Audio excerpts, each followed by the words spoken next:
پر یقین رکھو، اللہ پر یقین رکھو، کبھی کبھی وہ بھی مل جاتا ہے جو کبھی سوچا بھی نہیں ہوتا۔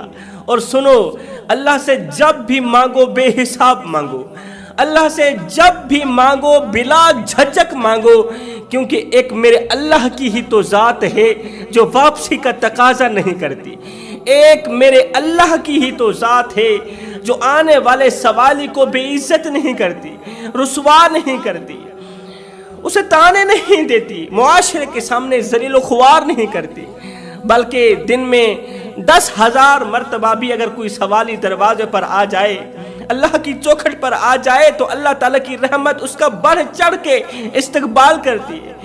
ایسے سوالی کا تو اللہ تعالیٰ کی رحمت انتظار کرتی ہے نا۔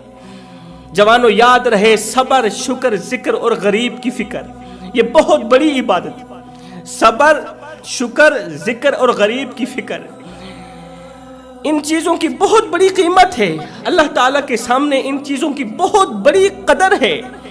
صبر مشکل کو ٹالتا ہے، اور شکر نعمتوں کو بڑھاتا ہے، رزق کو بڑھاتا ہے، اور ذکر گناہوں کو مٹاتا ہے۔ اور سنو، جو غریب کی فکر ہے، غریب کی فکر والا جو عمل ہے نا، یہ تو گنہگار سے گنہگار انسان کو بھی اللہ کا محبوب بنا دیتا ہے، گنہگار سے گنہگار انسان کو بھی غریب کی فکر والا جو عمل ہے، غریب کی مدد والا جو عمل ہے، کیونکہ عبادت اس مقام تک نہیں پہنچاتی، صبر اس مقام تک نہیں پہنچاتا، شکر بھی اس مقام تک نہیں پہنچاتا، ذکر بھی انسان کو اس مقام تک نہیں پہنچاتا جس مقام پر غریب کی مدد پہنچاتی ہے، غریب کی فکر پہنچاتی ہے۔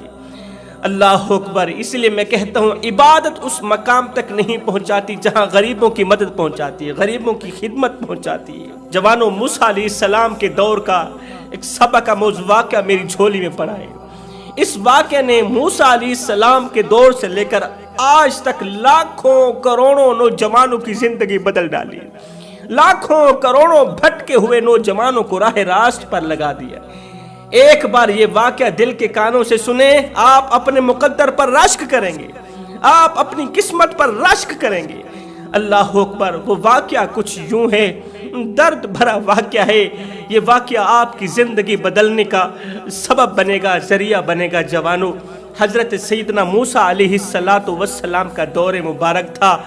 آپ کے دور میں ایک شخص تھا جس کو بیماریوں نے چکنا چور کر رکھا تھا، طرح طرح کی بیماریوں نے اسے گھیر رکھا تھا۔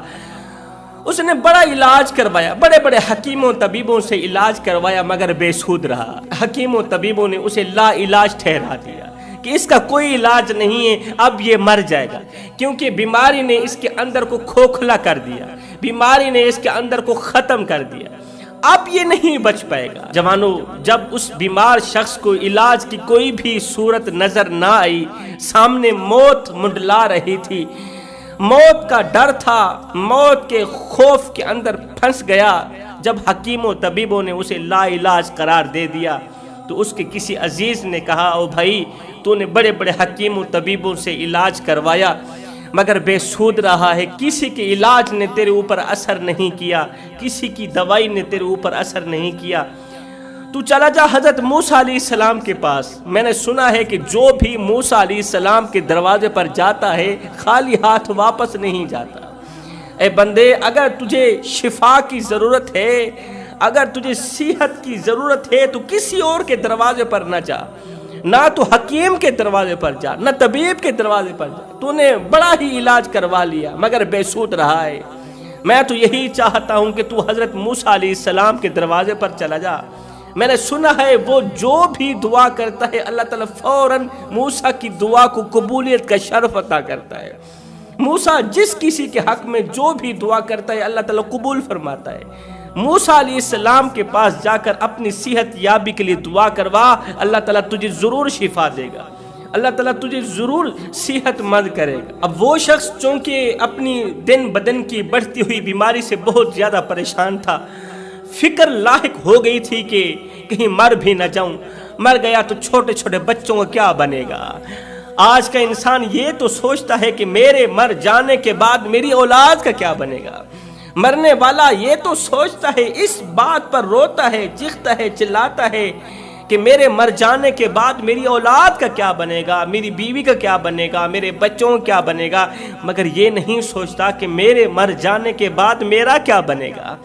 اللہ اکبر، ہر وقت یہی سوچتا رہتا تھا کہ اگر میں مر گیا تو میرے چھوٹے چھوٹے بچے کہاں جائیں گے۔ دوست کے مشورے کو سر آنکھوں پر رکھتے ہوئے اس نے اپنی بیوی سے مشورہ کیا کہ میرا دوست کہہ رہا ہے کہ میں اگر موسیٰ کے دروازے پر چلا جاؤں، موسیٰ سے جا کے اپنی شفا یابی کے لیے دعا کرواؤں تو اللہ تعالیٰ مجھے شفا دے دے گا۔ تو بیوی نے کہا بالکل ٹھیک ہے، میں بھی اس بات کے حق میں ہوں کہ تم موسیٰ کے پاس چلا جا اور جا کر شفا کی بھیک مانگ، صحت یابی کی بھیک مانگ۔ مجھے پکا یقین ہے کہ اگر موسیٰ نے تیرے حق میں دعا کے لیے ہاتھ اٹھا لیے تو اللہ تعالیٰ موسیٰ کی دعا رد نہیں کرے گا۔ اس سوچ کی بنیاد پر یہ شخص صبح سویرے گھر سے باہر نکلا۔ بیوی نے ڈھیروں دعاؤں اور نیک تمناؤں کے ساتھ شوہر کو رخصت کیا کہ جاؤ موسیٰ علیہ السلام کے پاس۔ یہ موسیٰ علیہ السلام کی طرف جانے کے لیے گھر سے نکلا۔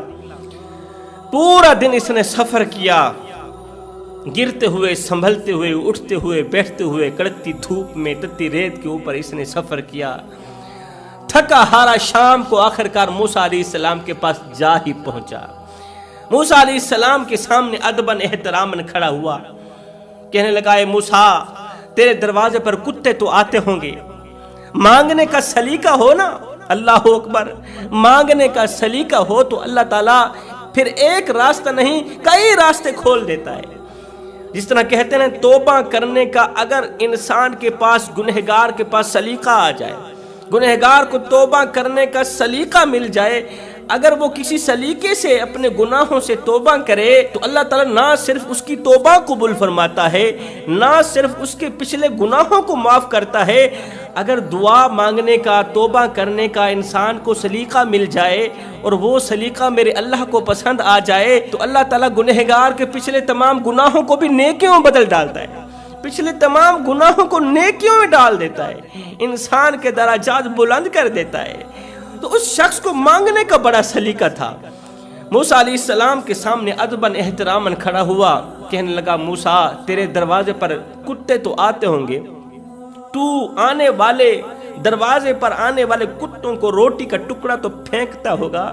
موسیٰ بس مجھے کتا سمجھ کے میں دور سے تیرے دروازے پر آیا ہوں، مجھے اپنا کتا سمجھ کے میرے سامنے شفا کی خیرات پھینک دے، صحت یابی کی بھیک پھینک دے، میرے سامنے صحت یابی کی خیرات پھینک دے، شفا کا ٹکڑا پھینک دے، میں اٹھا کے چلا جاؤں۔ اللہ اکبر، اب اس کے چہرے پر پریشانیوں اور مصیبتوں کے آثار منڈلا رہے تھے، اس کا دل رو رہا تھا، اس کے اندر موت کے خوف کے سوا کچھ بھی نہیں تھا، اور اس کا دماغ پل پل یہی سوچ رہا تھا کہ میرے مر جانے کے بعد میری اولاد کا کیا بنے گا، میرے چھوٹے چھوٹے بچوں کو کیا بنے گا، میرے مر جانے کے بعد میرے چھوٹے چھوٹے بچے یتیموں کی سی زندگی گزاریں گے، میرے چھوٹے چھوٹے بچوں کو یتیموں کی سی زندگی گزارنی پڑے گی، وہ دوسروں کے اترے ہوئے کپڑے پہنیں گے۔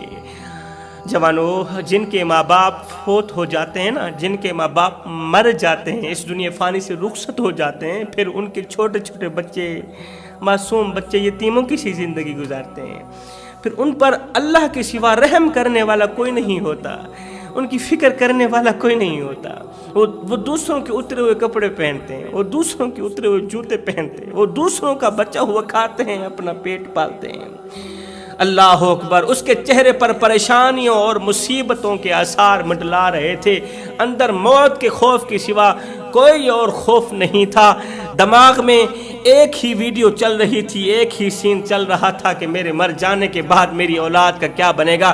اب قبل اس کے کہ اس کے دکھڑے سن کر حضرت موسیٰ علیہ السلام اس کی شفا یابی کے لیے دونوں ہاتھ اٹھاتے، دعا کرتے، قبل اس کے کہ دعا کرتے، موسیٰ علیہ السلام نے فوراً ہی کہا، اے بندہ خدا، تو واپسی چلا جا، اپنے گھر کی طرف چلا جا، اس لیے کہ آج کی رات تیری زندگی کی آخری رات ہے، صبح ہوتے ہی تو مر جائے گا۔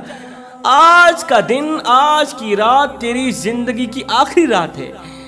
صبح کا سورج جب طلوع ہوگا نا، صبح کا طلوع ہوتا سورج تجھے موت کی دبوچ میں دے کر قبر کے اندھیری کوٹھلی میں جا سلائے گا۔ صبح کا سورج تیرے لیے موت بن کر ابھرے گا، ملک الموت بن کر ابھرے گا، تجھے موت کی دبوچ میں دے کر قبر کی اندھیری کوٹھری میں جا سلے گا، کیونکہ بیماریوں نے تجھے اندر سے کھوکھلا کر دیا، بیماریوں نے تجھے اندر سے ختم کر دیا۔ آج کا دن، آج کی رات تیری زندگی کی آخری رات ہے، بہتر یہی ہے کہ تو وقت پر ہی گھر چلا جا اور اپنے بچوں کو زندہ منہ دکھا، اپنی بیوی کو زندہ منہ دکھا۔ بچوں کو کوئی نصیحت کرنی ہو، بیوی کو کوئی واعظ و نصیحت کرنی ہو تو تیرے پاس آج کا دن بھی ہے اور آج کی رات بھی ہے۔ ہائے موت کی خبر سنتے ہی اس کی آنکھیں چھم چھم برسنے لگی، موت کی خبر سنتے ہی یہ مزید اندر سے کھوکھلا ہو گیا، مزید اس کا اندر ختم ہو گیا کہ اب تو زندگی کا سورج بھی غروب ہو گیا، اب تو میرے بچے واقعی یتیم ہو جائیں گے، میرے بچوں کو یتیموں کی سی زندگی گزارنی پڑ جائے گی۔ اللہ